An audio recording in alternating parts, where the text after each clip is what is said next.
Mereka itu orang-orangnya ya luar biasa GG lah, pintar-pintar, dan ini yang momennya kita sebagai orang lokal untuk menyerap itu semua gitu. Dan kalau ya dulu di Toko Hijau kita itu punya salah satu DNA fokus on consumer. But I learned di sini tuh bahwa fokus on consumer belum tentu cuan, coy. Kalau dari gua kalimatnya mungkin dengan integrasi ini lebih kayak kita pindah kapal dengan laut yang mungkin sama-sama di teknologi, tapi dengan arus yang berbeda. Silver lining dari yang gue pelajari selama ini itu adalah you have to think global, tapi you have to act local. Jadi gini.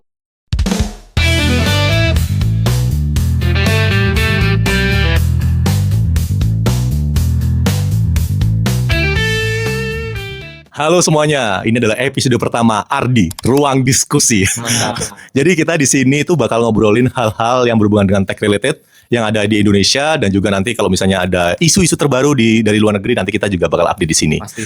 Nah, di sini gue berempat dan nanti kita bakal rotasi pemain. Nanti juga ada beberapa orang nanti bakalan join di Ardi ini. Nah, gue Hatta, Gua Isan. Gue Ben. Dan saya Jovel. Hai. Oke. Dan di episode pertama kali ini kita bakal bahas sesuatu yang menarik, yaitu bagaimana toko item mengakuisisi Toko Hijau. Tapi kayak seperti sebuah cerita, pasti ada cover both side lah. Kita di sini mau bahas soal apa aja sih yang terjadi di dalam proses akuisisi ini. Dan gue juga yakin ya, kita juga yakin gitu. Pasti ada silver lining atau pembelajaran yang bakal kita petik lah dari sebuah proses. Mungkin dimulai dari apa sih yang membedakan gitu culture dari Toko Hitam sama Toko Hijau. Oke, kalau ngomongin culture ketika bergabung ke Toko Hitam, Ya. dari Toko Hijau membedakan adalah di sini sangat melihat timbal balik, atau kalau bahasa bagusnya ya, bahasa kerennya ROI. Jadi ketika kalau dulu di Toko Hijau kita cukup mungkin tidak bilang cukup, tapi sangat melihat user experience. Tapi tidak berarti di Toko Hitam itu tidak memperhatikan experience. Tapi yang saya lihat mereka sangat melihat return of investment dari segala sesuatu yang dilakukan oleh RD, PM dan teman-temannya. Jadi mereka mencari keseimbangan antara hal tersebut. Itu yang pertama yang saya lihat. Yang gue lihat. Yang kedua itu lebih bagaimana gue di RD ya. Bukan ranking diskusi tapi ya RD, engineer. Literally RD. Itu kita di encourage untuk bisa meng-own dari produk yang kita pegang sendiri. Dalam artian kalau dulu mungkin banyaknya di own oleh teman-teman data analysis, PM, teman-teman bisnis untuk melihat bagaimana dampak dari produk yang kita pegang. Tapi di sini bukan menambah kerjaan, tapi lebih meng-encourage teman-teman RD untuk bisa merasakan memiliki modul yang mereka bikin. Jadi ketika ada modul yang di request dari PM ataupun dari bisnis, dia bisa saling berdiskusi, kemudian memberikan pandangan dan bisa saling mengerjakan, tahu nih kenapa part tersebut dibikin. Memang dulu di Toko Hijau memang tetap diberitahu di awal kenapa fitur ini dibuat, ada backgroundnya. Tapi di sini RD yang kita lihat di Toko Hitam, bahkan even kita sangat boleh menganalisa sendiri, kemudian kita nge-propose sesuatu yang pada akhirnya bisa berdampak ke user ataupun seller yang ada di Toko Hitam. Itu sih yang kayaknya bisa di awal ya, yang gue lihat ya. Mungkin dari Jovel ataupun Benedict bisa menambahkan. Jadi silakan. Oh, oke. Sebenarnya kurang lebih sama sih ya kayak yang udah Pak Isan mention. Lebih kerasanya mungkin karena gue itu lebih langsung berhubungan dengan mereka. Yang gue lihat culture mereka itu adalah scope of work-nya sangat luas dibanding kita waktu dulu di Toko Hijau. Dan sebenarnya ini inspiring juga sih, kok mau gitu ya seorang engineer dia rela untuk menggunakan waktu yang sebenarnya bisa dipakai untuk ngerjain task ngoding, tapi mereka itu melakukan hal lain, itu kayak gather data, analisis, something like that. Dan itu inspiring banget sih. Dan itu yang menurut gua culture yang emang belum ada di Toko Hijau. Jadi kurang lebih sama, kelihatannya seperti itu sih. Mungkin dari Jovel? Tapi sorry. Berarti lo sebagai RD itu juga harus ngerti ROI-nya juga ya berarti ya? Atau Yes. itu sendiri tadi?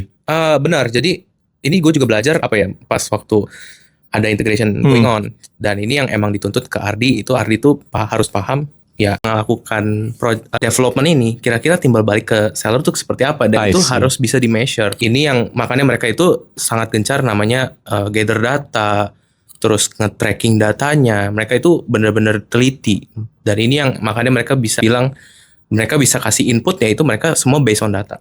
Jadi kalau menurut gua tadi yang Mas Isan dan Bene yang bilang itu sebenarnya udah bener banget. Biar di sini harusnya gua nggak usah nambahin apa-apa karena sebenarnya udah ke-cover. Tapi kalau misalnya gua boleh nambahin satu kalimat, menurut gua itu adalah silver lining dari yang gua pelajari selama ini itu adalah you have to think global, tapi you have to act local. Jadi gini, sebelum dari sini gue juga pernah di perusahaan yang mana perusahaan itu juga operate in multiple countries. Dan skema engineering timnya itu mostly centralized. Ibaratnya kayak lu tetap engineer-nya ada di beberapa kota, tapi semuanya itu keintegrate ke dalam satu tim yang operate multiple products gitu. Jadi kayak nggak pernah ada tuh produk misalkan di negara A itu dikontrol sama tim A, negara B engineering-nya tim B gitu. Akan sangat jarang. Jadi si Toko Hitam ini emang operating in 6 different regions dan juga berapa puluh negara. Dan timnya itu yang gue belajar juga terpisah jadi 2. Ada yang namanya tim regional, ada yang namanya tim global. Jadi memang kadang-kadang kita ada di posisi di mana kita itu ada di tim global. Jadi kayak kita harus berpikir gimana caranya supaya tim-tim lain yang di tim regional itu bisa make. Ada juga kalanya kita itu berada di tim regional, di mana kita terima barang dari tim global. Gimana caranya kita bisa bikin ini works di region kita, gitu. Dan ketika kita bandingin sama Toko Ijo, salah satu hal yang paling gue rasain tuh itu. Karena kadang-kadang kalau Toko Ijo kita sedikit memikirkan tentang negara lain atau bahkan region lain gitu, bahkan nggak pernah gitu kan. Contohnya bahasa yang paling gampang. Bahasa di website kita atau di aplikasi kita dulu Toko Ijo cuma ada 1 bahasa. Sekarang kita sudah ada 10 different languages, 15 different languages. Dan itu kita kadang-kadang kalau kita ngobrol sama product manager atau sama designer, kita harus mikir kayak gitu. Orang Meksiko ngerti nggak ya term ini, atau kayak term ini works di Indonesia, tapi what if di negara lain, if it works or not gitu. Jadi dan ini case-nya juga scaling yang nggak cuma tentang bahasa doang. Kadang-kadang mungkin tentang UI juga, UI user interface. Jadi kalau misalkan di Arab, negara-negara Arab itu kan right to left ya, RTL kan. Itu cara kita bikin feature-nya beda juga untuk right to left gitu. Jadi menurut gue interesting banget sih, bahwa kita harus berpikir secara global, tapi ketika kita implementation kita harus think local, act local. Iya tuh sih. Gue boleh nambahin nggak? Tapi menariknya adalah tadi kan lu kan sempet ngomong soal ROI dan kawan-kawan gitulah. Kalau dulu di Toko Ijo kita itu punya salah satu DNA focus on consumer. Focus on consumer. But I learned di sini tuh bahwa focus on consumer belum tentu cuan, coy. Oh, betul. Nice one. That's the thing. Jadi fokus on consumer belum tentu cuan. Jadi kayaknya di Toko Hitam ini kayak nambahin lah dari fokus on consumer itu. Lo fokus on consumer, tapi lo juga harus tahu dari bisnis side-nya itu harus cuan gitu. Karena bisnis yang bagus ya, yang ada profitability-nya gitu. Jangan charity ya Pak. Jangan charity, correct. Jadi dari sisi visi juga harus lihat nih bahwa sebenarnya bisnis ini tuh going well atau enggak gitu. Gitu sih. Itu sih yang menurut gua salah satu culture yang gua ngelihat sedikit berbeda dan menurut gua itu ngebuka horizon dari pandangan gua terhadap sebuah bisnis itu. Kemudian yang kedua itu adalah soal think globally. Jadi kan sering banget kita itu mikir itu soal Indonesia. Nah, di sini juga kayak gitu. Saat kita develop feature, kita harus mikirin bahwa yang pakai itu siapa. Terus kemudian bisa nggak ini tuh centralized dan dipakai sama semuanya. Jadi kita harus bisa milah-milah gitu. Tapi ya emang ada beberapa fitur yang emang cuma beberapa negara aja gitu atau beberapa area aja. But ya it's okay as long as kita punya justification-nya. Dan itu menurut gue challenging sih karena kita harus align sama negara lain dan juga time zone-nya juga beda juga. Jadi it's another challenge gitu. Tiap market di setiap negara itu ngerti. Jadi dari pandangannya itu nggak hanya soal Indonesia aja. Jadi bisa ngelihat market yang lain itu seperti apa. Gitu. Udah nih, ditutup nih. Termasuk hari promonya Pak. Oh iya. Hari promonya. Kita kan cuma ada 25 sama tanggal kembar. Double date. Iya. Ternyata ada banyak sekali yang lainnya. Black Friday. Iya bener lagi. Ada lunar apa? Ada something. Setiap negara tuh punya hari-hari spesialnya sendiri. Dan karena memang Toko Hitam ini fokusnya e-commerce juga, berarti kita harus prepare juga tuh tentang itu tuh. Gak cuma 2 jenis saja tuh sekarang. Deployment harus kita atur gimana caranya. Kalau mau cuti kita harus atur gimana caranya. Bener. Meeting sama tim lain. Belum jangan cuma tentang hari spesial. Hari spesial liburan mereka juga. Benar juga. Pasti siapapun yang di sini pasti pernah mau meeting. Lah kok orangnya libur. Ternyata public holiday. Menarik. Kan pasti kan banyak hal nih yang kita telah laluin gitu lah. Jadinya gue pengen ngerti ini sebenarnya apa sih yang berkesan dalam buat kalian gitu. Kan gue ngerasa bahwa gue lihat ya setelah dari 1 sampai 2 tahun ini tuh kita itu kayaknya udah kerasa kayak 7 tahun anjir. Udah kayak lama banget ya saat gue ini masih 2 tahun gitu. Anjir lah, gue ngerasa udah bertahun-tahun di sini lah. Nah, di sini menariknya adalah apa sih yang menurut kalian yang ngerubah cara pandang lo atau bikin lo berkembang gitu setelah akuisisi ini terjadi gitu? Apa sih yang merubah diri lo dari sisi profesionalisme dan juga secara personal? Kalau menurut gua, di mana gua improve ya. Yang pertama itu adalah drive gua untuk belajar Mandarin lebih tinggi sekarang. Anjir, oke. Dulu gue pakai Karena it's either you learn Mandarin atau bye. Iya. Sulit. Pertama, belajar Mandarin yang pasti untuk gua. Yang kedua, itu adalah gua sekarang itu lebih banyak lagi untuk documentation dan juga keep tracks of what I've done. Karena beda sama di toko hijau kemarin tuh, kalau kita di toko hijau biasanya kita tuh lebih predictable. Bahkan kita jarang banget ngebahas Q1, Q2. Mostly kan kita H1 kan. Ya, in bener. terms of 6 months bener ya. Nah sekarang itu bahkan kita tiap 3 bulan kita kayak bener-bener nih, wah Q1 gua ngapain, Q1, Q2 gua ngapain. Harus make sure semuanya tuh measured dan juga impactnya tuh ada gitu. Yang ketiga, terakhir, gue itu belajar bahwa kolaborasi sama tim lain atau kolaborasi sama orang dengan berbeda culture atau berbeda time zone bahkan atau berbeda background itu bukanlah sebuah hal yang buruk. Walaupun although it started as a challenge obviously karena mungkin kita baru untuk kolaborasi sama mereka, tapi during the way once you find out caranya, once you find out gimana caranya komunikasi dengan enak, gimana cara method work culture-nya, it's actually something fun.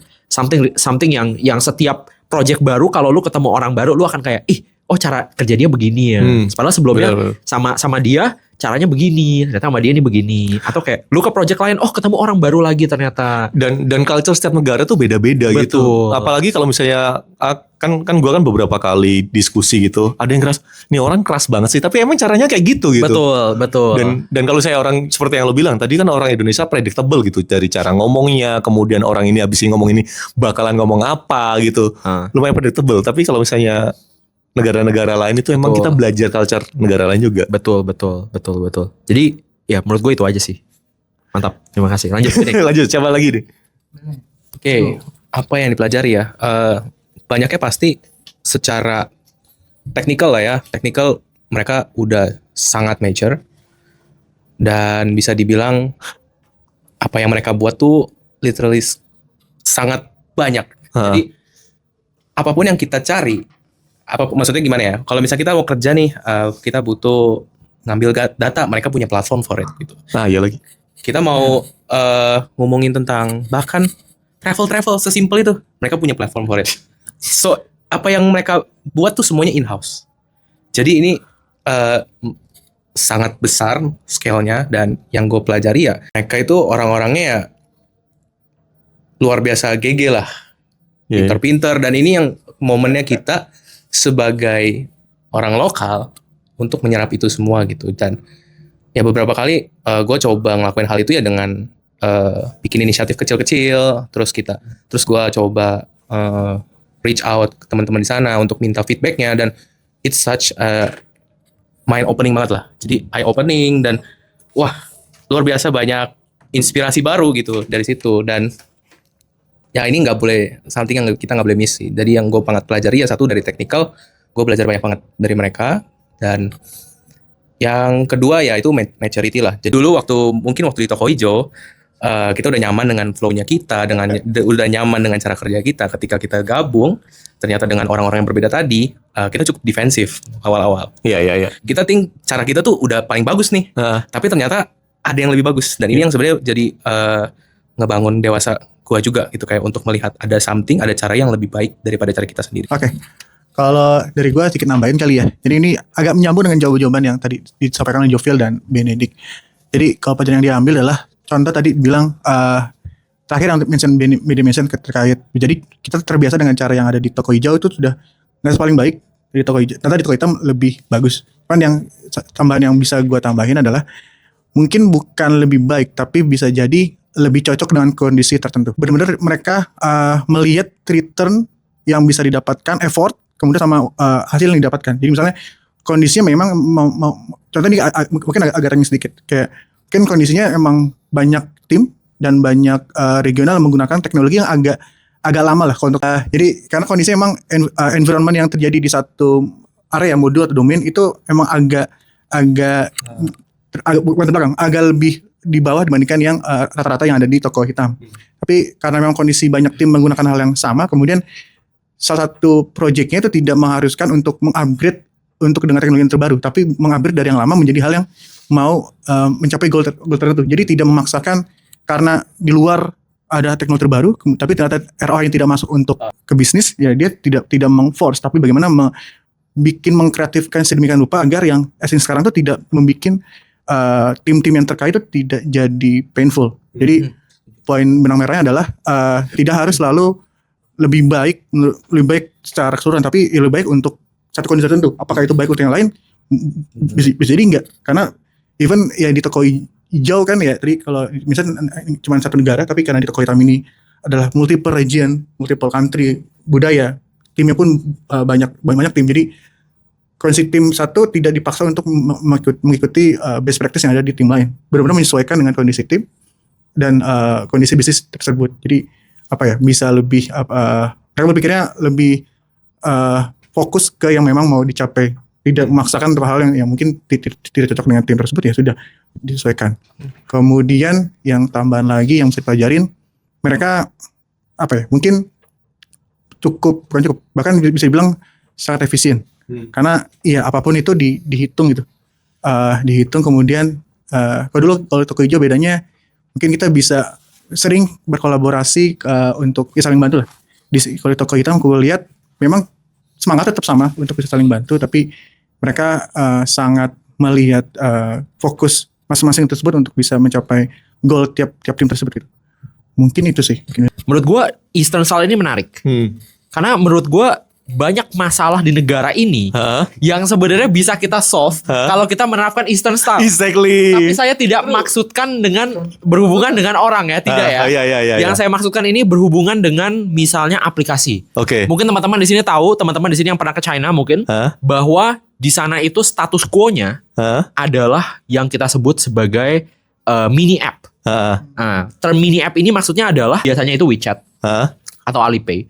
Everything yang kita mau lakukan di kehidupan sehari-hari itu akan embedded directly inside of WeChat atau Alipay. Contohnya, misalnya kita mau ke KFC, kita mau beli makanan gitu, kita akan pakai KFC di dalam WeChat. Kita mau pesen taksi, kita akan pakai Titi di dalam WeChat. Paradigma ini yang menurut aku beda banget sama paradigma Western. Yang mana paradigma Western itu adalah everything kalau lu bisa bikin satu app, you create an app. Karena there's a paradigm bahwa kayak you do 0 to 1, membuat dari build from nothing gitu kan. Dan itu akhirnya kalau gue lihat sekarang itu kita lakukan di negara kita. Contohnya, berapa banyak sih aplikasi pemerintah provinsi yang pernah Anda lihat? Satu aplikasi sebenarnya bisa kan kita bikin satu aplikasi yang misalnya udah cater semua. Tapi enggak, kita lakukan apa? Satu aplikasi untuk cek nomor polisi, satu aplikasi untuk bayar PAM atau dan lain-lain lah. Gitu. Jadi ketika kita circling back to yang tadi Pak Hatta bilang ya, ketika kita melihat cara negara lain bekerja, ketika kita melihat bagaimana cara mereka membuat produk, bagaimana mereka mengintegrasikan produk itu dengan kehidupan sehari-harinya, kita actually melihat bahwa ternyata banyak masalah di Indonesia atau banyak hal di Indonesia yang kalau kita ganti cara pikir kita tuh bisa tackle with another solution loh. Benar-benar. Gitu. Dan ternyata ini nggak cuma berlaku di kehidupan kantor aja, di kehidupan sehari-hari kita ngelihat, setiap hari kita pakai aplikasi ini, kok kita nggak beginiin aja ya aplikasinya ya, kok kita nggak begini ya, gitu. Dan itu yang menurut aku changes the way I see my life dan the things around me, gitu sih. To be fair juga sekarang aplikasi-aplikasi yang keren yang ada di Indonesia approach-nya Western semua, karena CEO-nya juga lulusan Western. Menarik. Exactly. Jadi ya approach-nya adalah approach Western gitu. Menurut gua integrasi di toko hijau dan toko hitam itu ya kita realize it's not that perfect, but it's not that bad. Iya kan? Tidak seburuk itu kok. Iya kan? Pasti adalah naik turunnya, but that's life. Ya kan, dan itu juga kita banyak belajar lah. Ternyata karena bisa jadi kita itu menganggap kita nggak nyaman karena sesimpel apa? Karena kita keluar dari comfort zone, boy. Yes. Dan keluar dari comfort zone itu ya emang nggak ada yang nyaman, tapi itu bisa menjamin kita untuk grow. Asik. Quote. Oke. Mungkin sebagai penutup nih. Dalam proses integrasi ini dari toko hijau moving ke toko hitam, satu kalimat yang menggambarkan semua perjalanan itu apa sih dari kalian itu?